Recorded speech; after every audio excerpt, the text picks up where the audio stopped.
Hello, everyone, and I hope you're all having an amazing day or had an amazing day, depending on your current time zone. So, today I'm going to go over another surgery that my oldest daughter Amber has to undergo. Unfortunately, she did have some issues with her arm or her fistula during dialysis. And what we ended up having to do is she already had a partial surgery on the upper part of her fistula, which they were able to take out and extract. She does have a pretty large scar, which I'll show a little bit later on the video. That way you can kind of see what we're trying to do or trying to accomplish here. We're now doing the second portion of her arm. It's a little bit more complex. I mean, it's actually probably a little less complex from what the doctor was saying, but they are going to have to rebuild her artery in there, just because it is clotted up. So it's going to entail a little bit more finessing, but the surgeon did feel extremely confident that he'll be able to get it done and hopefully get her arm to go down quite a bit. Now, from her fistula, she did have a lot of lumps on her arms from the clotting, which made it was funny because her arm stopped working like a few times, and which is very common with dialysis patients. So she did have to do a lot of reworking on her arm, but it wasn't as much as we thought it was going to end up being. One of the surgeries where they went in and they put a balloon in there actually helped the flow of her arm and really helped her dialysis process a lot more. But she did have a couple of them with the restructuring and stuff. So that's what I'm going to be talking about today. So hello. For those of you guys that are new to my channel, welcome. For those of you guys that are seasoned subscribers, welcome back. My name is Kathy, and on Mondays I do videos all about fashion, accessories, bags that I love, just fun things that I enjoy doing to keep my mind off of the second half of the week videos, which are all about my girls and their journeys with two diseases, TSC and FSGS. TSC being tuberous sclerosis complex, which is tumors that can grow in any major organ throughout your body, and FSGS being a form of kidney disease that causes damage to the glomeruli, which is the kidney filtration, which can lead to kidney disease, kidney failure, dialysis, or transplant, depending on your the disease's progression. So you're interested in either or, please hit the free subscription button and please hit the little bell so you can be notified on all of my latest videos. Please don't forget to hit the like button and comment below. Let me know what you think of today's video. And I wanted to say thank you so much for those of you guys that have subscribed to my channel. I am beyond thankful. I'm actually past the 2K subscriber list, which is, I mean, unimaginable. I'm super excited. It's really important to us to get our message out there about my kids' journeys, what they've had to deal with, all the different scenarios, which there are a billion probably. But again, thank you so much for subscribing to my channel, and I am really happy, really excited, and very grateful. So the process, I actually took her the other day to Ocala, and we ended up going to get my daughter her ultrasound and then speak to the surgeon about the process just to make sure that she is eligible. The first thing that she did was get the AVF duplex ultrasound, which obviously the test they did is all pertaining to whether or not she's going to be able to do the surgery, which is called an excision of aneurysm segment and arteriovenous reconstruction with LE vein. They're actually taking a portion of her leg vein out and they're using it to repair the artery that's currently having the issues, because when they do the fistula, right, or when they work on the fistula, they have the vein and the artery have to be connected.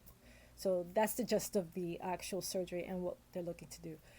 So just to note, she's been through a lot of surgeries. And when I say a lot, I mean literally like a complex amount of surgeries. And during my journey here on YouTube, my purpose here is to really give you guys some insight as to our adventures. I'm gonna call them adventures, but they were pretty darn scary, pretty darn intense. Amber has been through so many surgeries, I can't even keep track anymore. But what we're going to do, and the whole purpose of my channel, is to make sure that I get you guys as much information and for you to understand kind of what we dealt with. Obviously, every incident is going to be different. As you know, disclaimer as always, I'm not a doctor and not a nurse. I don't have a background in any type of medical field. This is all our real life experience and what Amber had to undergo during any and all of her surgeries, which have been pretty dramatic, obviously, because they've been extremely, it's just overwhelming, let's put it like that. But she has come back every single time, and she continues to really surprise everyone on how she's been able to just really recoup and keep fighting forward, because obviously it's not, these type of scenarios are not for the weak, right? As we wait in different waiting rooms, as we kind of hold off on listening or hearing other stories, and we end up meeting different people, right? There's a lot of questions, right? And there are a lot of surprise of, wow, I can't believe you've actually been through all this and you're still standing strong, right? So it's always something, always a different story of people, like what they're dealing with. And when we kind of explain our journey and what we've been through, they're like, okay, ours doesn't sound as bad. But we still want to make sure that we're still very gracious, that people are want to know and want to learn. So it's really, this is all about what it is, our channel is, and just making sure that I get out that information so that you, if possible, we can help you kind of prepare for that type of surgery. Now, with this specific surgery, she did have a aneurysmal segment. It measures about 2 centimeters. I'm gonna try to put it up here and see if she can send me a picture. 2 by 2 centimeters. She has pain, so whenever she sleeps, she can't lay on it too much. And if you're like most of us, like kind of lay on our arms sometimes to sleep and rest, or if she has it in a bad angle, it hurts her. So the whole purpose of this specific surgery, obviously she could have left her fistula in there, right? But the whole purpose of removing the fistula was because it was actually causing her pain, and the lumps themselves, she didn't like the way they looked, obviously. So that was one of the reasons for, or behind, why she wanted to have it removed. And also just it needed to be reconstructed. So there was just, it just wasn't doing what it needed to do anymore. So we just needed to get it removed. But we did have to wait a couple of years. Like most surgeons, or probably majority of the surgeons, will not allow you to remove your fistula if you have not done at least, if you have not had at least 2 years with your kidney transplant. So I'm not sure if that's different in different places or different surgeons, but that was just what we were told. They like to have a transplant patient with at least 2, well, actually 3 years is typical. But obviously we were able to get it out a little sooner because it was causing her pain. So, but now they did the top portion that was done last year, but this year we're doing the bottom portion, which is what's still, it's still causing her pain, obviously, because there's still lumps there, and it just, whenever she leans on, it's very tender. So we're just trying to get that portion of it out now, so that way she could feel a lot better. So during the whole process, when we went, she went, the first thing we did when we arrived at the hospital, this was in Ocala. The first thing she did when, I'm sorry, not Ocala, I apologize, I said Ocala before too, right? Gainesville. The first thing we did was she did her ultrasound. She ended up getting her arm checked to make sure everything looks okay, that there wasn't any concerns as far as getting the surgery done. Then after the first, her appointment, the first appointment was at 1:15, and then the second one was at 2:15. We didn't get in till about, oh my gosh, had to have been like 2 hours later. They were really behind. So it was pretty stacked. It was pretty packed in there, so we ended up having to wait quite some time. So once we got in, we were able to speak to the surgeon. And obviously, what the whole purpose of that was just to make sure we summarized everything, we know what we're going to do. So more than likely, the surgery will be all set for sometime in the next 2 weeks. So he indicated the 13th, but he said he wasn't 100% sure. So once that's confirmed, I'll definitely let you guys know what's going on. Also, once she goes through the surgery, I'll kind of give you an back end as to how it went, what were the complications and stuff like that. The main purpose of the surgery is just to get that out of there, because obviously it's clotted. So anything that can help her feel better is really the goal for any of these surgeries, because each surgery that she's had to go through, or Amber's had to go through, is always to help ensure that she starts recovering or continues to recover in a way that makes her feel a lot more comfortable just in her day to day. Because once you get a kidney transplant, you're not like all said and done, right? There's always something else, always another issue. So you have to monitor your blood work. She's constantly going to get blood work to make sure everything still looks good. She has to keep an eye on anything that jumps or changes, like her tacrolimus levels. They have to be within a range. I believe it's 5 to 7. That one's key, and they adjust everything else based off of that as well. So having to adjust her chakra levels is key to making sure that her kidney is lifelong, and however long that we can keep this kidney running is extremely important. And who knows, maybe AI is going to be a game changer in a few years as well. That's something that I'm really into. I do work in the technology field, and AI is huge. Right now I'm taking some training courses in AI, and I think that it's definitely going to be a game changer, and that's where a lot of people need to be focused on, because that's gonna be huge for the medical field. And when I say it's gonna be huge, it's gonna be a game changer. So I'm really looking forward to that. So originally, when they did the fistula surgery, which is the top portion of her arm, when they did that portion of the fistula, obviously, what the surgeon was under the impression and he was hoping for was that the bottom portion would clean up, like would go down, but it never did. It stood. It actually probably expanded a little bit, if I'm not mistaken. It looks a little bit larger. So our focus now is to get that bottom portion of it fixed so that she can finally get her arm to go as flat as possible, because she's tired of the lumps. She tells me all the time. But I think that when it comes to all these surgeries, it's obviously it's scary as a mom, always having to, be there and really, I don't know, scary is the right word. It's overwhelming. I think it's a better word, yeah. Overwhelming, just because you want your kid to be feeling a lot better. But and you understand that in order for them to feel better, they have to go to surgery, right? So it's hard to understand that, but yeah, it's hard to grasp that.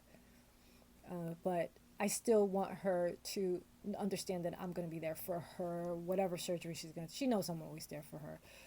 She wants me to go to the surgery, and I'll be there. But like I said, it's overwhelming sometimes, just because I get nervous still. I get a little bit nauseous just in waiting in the waiting room still to this day. It doesn't make a difference. I always will.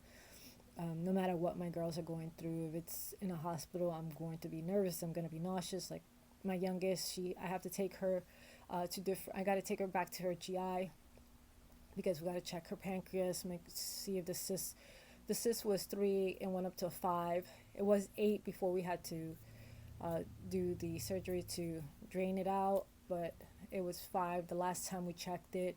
So we're gonna have to check it again, which gets me nervous and worked up. I also have to take her to the kidney doctor, make sure that her kidney's still looking good. I did test her the other day. If you are ever interested to have like an at-home test, don't ever hesitate to kind of talk with your doctor and ask them if you can have like an at-home protein test if you do have some kind of a kidney issue. I have one that I use all the time, and I love it. It's pretty accurate. It's like every time I do it at home, and then I take her to the kidney doctor and they check her over there, it's pretty much right there. Like it's really, I actually think it's probably one of the best tests that I have ever used. And I'll link it below. I apologize, I don't remember the name right now because this video was really focused on my oldest daughter and her arm. But she's ready for it. Amber's ready for her surgery. She's ready to go. I'm ready for it to go too, because I think that once that gets done, I mean, there really isn't much more to do surgery on her. I don't believe so, unless she comes up with a new one. Hopefully not. Hopefully not. Oh, I'm optimistic. That's my day to day, right? or our day to day. So notes really for from the doctor. He indicated that uh, so just a little bit more about what the doctor indicated. I apologize if I'm looking down. I want to make sure that I speak to the notes that he indicated. Um, we talked about obviously her history of her aneurysms, her infiltrations, because she's had a couple during dialysis, um, which were in her fistula that also caused her a lot of pain, which were removed. She's had 3 aneurysms, if I recall, yeah, and 2 infiltrations in her arm and 3 revisions of her fistula. So she's had 3 extra surgeries. Once she got her fistula in, she had to have 3 to correct the issues that she was having. So that's really the focus that we're basing this surgery on, right? All the issues that she's had, where she's had the large arms, where she's had major lumps in her arms from the pain. Now she has this smaller one that we got to focus on. So that's really going to be the focus of this surgery. I'm excited because, again, I think that she's really needed. She really needs this surgery. Like, we've been kind of waiting for the day that she can go back and do it. So she's excited about it as well. I think that she's ready to feel better and just get that going. So right now, the biggest issues that she's having is she gets dizzy, and I believe that it might be the added medication that she's been taking for her anxiety. So she's trying to kind of adjust whatever she can to feel a little bit better. She's trying different things. So hopefully she will feel, a little bit better as time progresses. So she has been feeling better lately, but she still has the dizzy spell. So that's probably her biggest factor right now, and her anxiety, clearly. So we're working on it. I know that she'll get there, and hopefully the surgery will go well. All right, guys, thank you so much for taking the time out to check out my video, and thank you so much for your support. Please don't forget to hit the it's a free subscription button. Is it this one or this one? It's one of these sides, right? And don't forget to hit that bell notification so you can be alerted on my latest uploaded videos, right? And please don't forget to focus through and evolve. Ciao.